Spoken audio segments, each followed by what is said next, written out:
સુરતમાં સાથી હાથ બઢાના કાર્યક્રમનું કરાયુંનું આયોજન રાખવામાં આવ્યું હતું, જેમાં હતાશ થનારા, માનસિક ત્રાસથી હેરાન થઈ આત્મહત્યા કરનારાઓ માટે 112 હેલ્પલાઇન શરૂ કરાઈ, જેમાં મહાનગરપાલિકા, પોલીસ કમિશનર શ્રી, શિક્ષણ વિભાગના અધિકારીઓ, સંયુક્ત ઉપક્રમે કાર્યક્રમનું આયોજન કરવામાં આવ્યું હતું।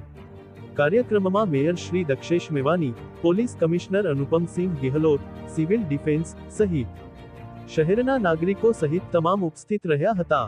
Bureau report, Surat.